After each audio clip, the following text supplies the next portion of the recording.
1 through 8. Dear Heavenly Father, I just want to thank you for allowing me to wake up and be excited to jump into your word. I'm so grateful for the stories, for the recounting of things that occurred. It's incredible, and I still see your presence in this world today.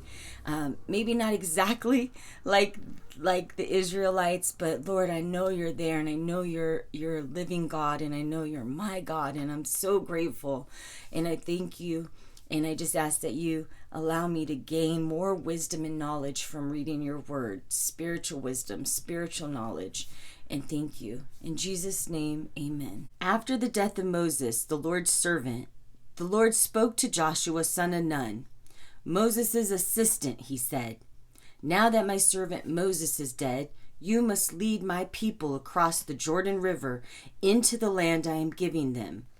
I promise you what I promised Moses. Wherever you go, you will be on land I have given you, from the Negev desert to the south to the Lebanon mountains in the north, from the Euphrates River on the east to the Mediterranean Sea on the west, in all the land of the Hittites. No one will be able to stand their ground against you as long as you live, for I will be with you as I was with Moses. I will not fail or abandon you. Be strong and courageous, for you will lead my people to possess all the land I swore to give their ancestors. Be strong and very courageous. Obey all the laws Moses gave you. Do not turn away from them, and you will be successful in everything you do. Study this book of the law continually. Meditate on it day and night, so you may be sure to obey all that is written in it. Only then will you succeed. I command you, be strong and courageous. Do not be afraid or discouraged, for the Lord your God is with you wherever you go."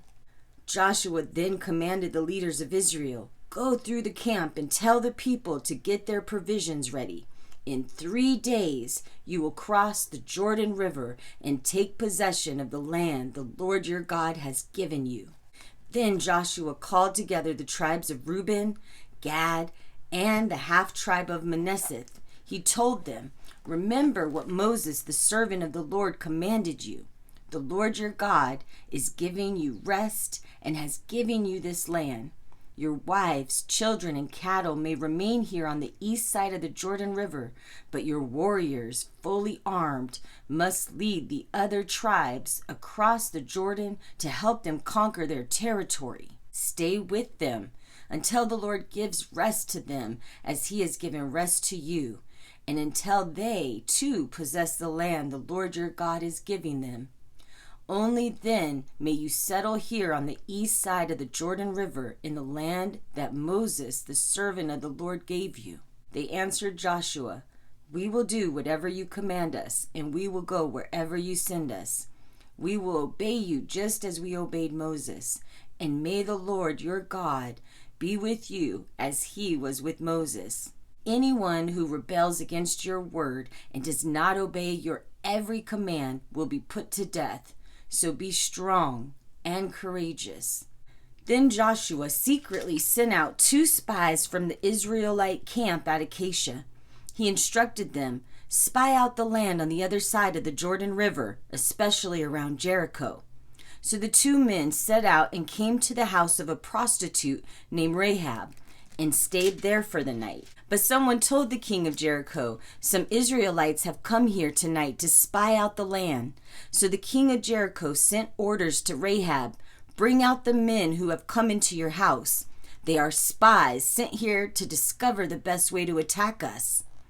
Rahab had hidden the 2 men and replied, "The men were here earlier, but I don't know where they were from. They left the city at dusk as the city gate was about to close, and I don't know where they went. If you hurry, you can probably catch up with them." But she had taken them up to the roof and hidden them beneath piles of flax. So the king's men went looking for the spies along the road leading to the shallow crossing places of the Jordan River. And as soon as the king's men had left, The city gate was shut. Before the spies went to sleep that night, Rahab went up on the roof to talk with them. "I know the Lord has given you this land," she told them. "We are all afraid of you. Everyone is living in terror. For we have heard how the Lord made a dry path for you through the Red Sea when you left Egypt.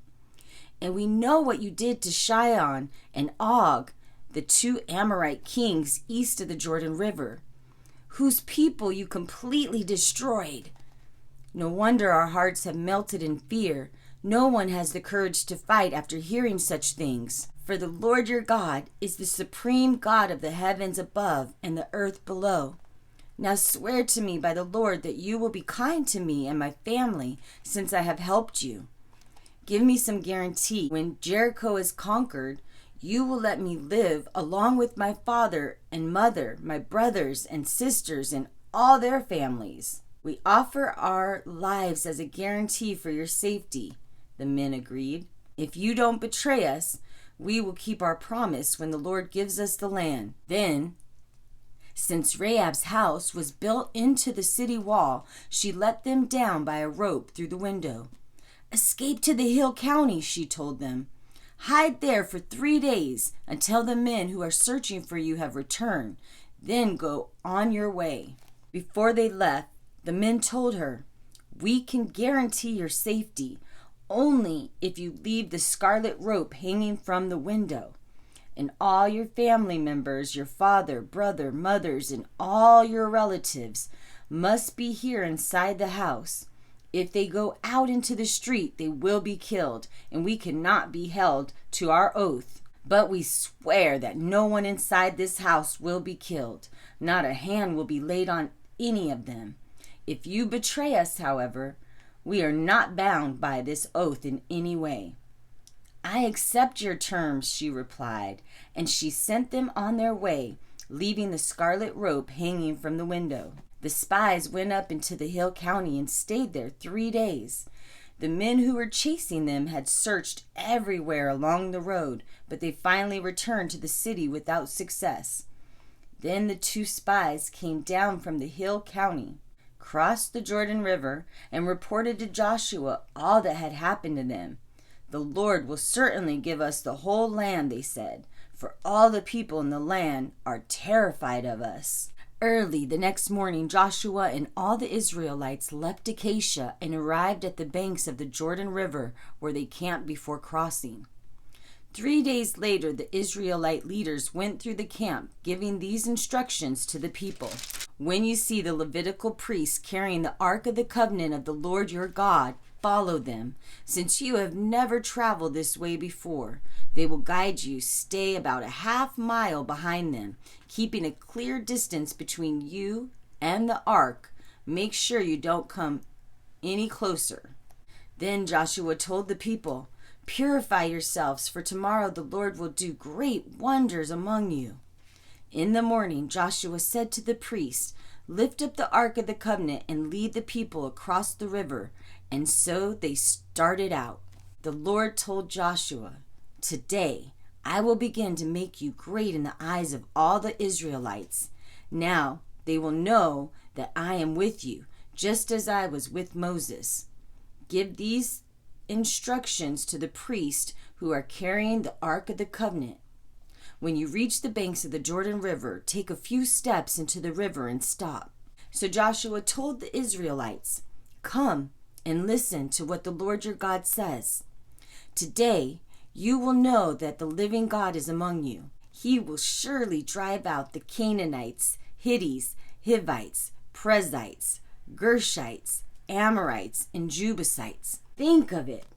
The Ark of the Covenant, which belongs to the Lord of the whole earth, will lead you across the Jordan River.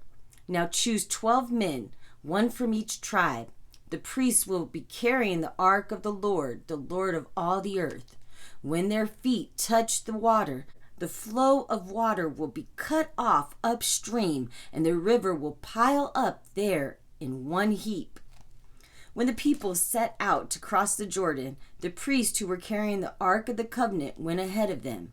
Now it was the harvest season, and the Jordan was overflowing its banks. But as soon as the feet of the priests who were carrying the ark touched the water at the river's edge, the water began piling up at a town upstream called Adam, which is near Zarethan, and the water below that point flowed on to the Dead Sea until the riverbed was dry. Then all the people crossed over near the city of Jericho. Meanwhile, the priests who were carrying the ark of the Lord's covenant stood on dry ground in the middle of the riverbed as the people passed by them. They waited there until everyone had crossed the Jordan on dry ground. When all the people were safely across the river, the Lord said to Joshua, "Now choose 12 men, one from each tribe. Tell the men to take 12 stones from where the priests are standing in the middle of the Jordan and pile them up at the place where you camp tonight." So Joshua called together the 12 men and told them, "Go into the middle of the Jordan in front of the ark of the Lord your God. Each of you must pick up one stone and carry it on your shoulders, 12 stones in all, one for each of the 12 tribes. We will use these stones to build a memorial in the future. Your children will ask, 'What do these stones mean to you?' Then you can tell them, 'They remind us that the Jordan River stopped flowing when the ark of the Lord's covenant went across.' These stones will stand as a permanent memorial among the people of Israel." So the men did as Joshua told them. They took 12 stones from the middle of the Jordan River, one for each tribe, just as the Lord had commanded Joshua. They carried them to the place where they camped for the night and constructed the memorial there. Joshua also built another memorial of 12 stones in the middle of the Jordan at the place where the priests who carried the Ark of the Covenant were standing. The memorial remains there to this day. The priests who were carrying the ark stood in the middle of the river until all the Lord's instructions, which Moses had given to Joshua, were carried out. Meanwhile, the people hurried across the riverbed, and when everyone was on the other side, the priests crossed over with the ark of the Lord. The armed warriors from the tribe of Reuben, Gad, and the half-tribe of Manasseh led the Israelites across the Jordan, just as Moses had directed. These warriors, about 40,000 strong, were ready for battle, and they crossed over to the plains of Jericho in the Lord's presence. That day the Lord made Joshua great in the eyes of all the Israelites, and for the rest of his life they revered him as much as they had revered Moses. The Lord had said to Joshua, "Command the priest carrying the Ark of the Covenant to come up out of the riverbed." So Joshua gave the command, and as soon as the priest carrying the Ark of the Lord's Covenant came up out of the riverbed, the Jordan River flooded its banks as before. The people crossed the Jordan on the 10th day of the first month, the month that marked their exodus from Egypt. They camped at Gilgal, east of Jericho. It was there at Gilgal that Joshua piled up the 12 stones taken from the Jordan River. Then Joshua said to the Israelites, "In the future, your children will ask, 'What do these stones mean?' Then you can tell them, 'This is where the Israelites crossed the Jordan on dry ground, for the Lord your God dried up the river before your eyes, and he kept it dry until we all were across, just as he did at the Red Sea when he dried it up until we had crossed over.' He did this so that all the nations of the earth might know the power of the Lord, and that you might fear the Lord your God forever." When all the Amorite kings west of the Jordan and all the Canaanite kings who lived among the Mediterranean coast heard how the Lord had dried up the Jordan River so that the people of Israel could cross, they lost heart and were paralyzed with fear. At that time, the Lord told Joshua, "Use knives of flint to make the Israelites a circumcised people again." So Joshua made flint knives and circumcised the entire male population of Israel at Gibeath Haraloth. Joshua had to circumcise them because all the men who were old enough to bear arms when they had left Egypt had died in the wilderness. Those who left Egypt had all been circumcised, but none of these born after the Exodus during the years in the wilderness had been circumcised. The Israelites wandered in the wilderness for 40 years until all the men who were old enough to bear arms when they left Egypt had died. For they had disobeyed the Lord, and the Lord vowed he would not let them enter the land he had sworn to give us, a land flowing with milk and honey. So Joshua circumcised their sons, who had not been circumcised on the way to the promised land, those who had grown up to take their father's places. After all males had been circumcised, they rested in the camp until they were healed. Then the Lord said to Joshua, "Today I have rolled away the shame of your slavery in Egypt." So that place has been called Gilgal to this day. While the Israelites were camped at Gilgal on the plains of Jericho, they celebrated Passover on the evening of the 14th day of the first month, the month that marked their exodus from Egypt. The very next day, they began to eat unleavened bread and roasted grain harvest from the land. No manna appeared that day, and it was never seen again. So from that time on, the Israelites ate from the crops of Canaan. As Joshua approached the city of Jericho, he looked up and saw a man facing him with sword in hand. Joshua went up to him and asked, "Are you friend or foe?" "Neither one," he replied. "I am commander of the Lord's army." At this, Joshua fell with his face to the ground in reverence. "I am at your command," Joshua said. "What do you want your servant to do?" The commander of the Lord's army replied, "Take off your sandals, for this is holy ground." And Joshua did as he was told. It was written. He said, "Scatter the seed." He told us, "Walk by faith and we won't lack a thing. Pray without ceasing."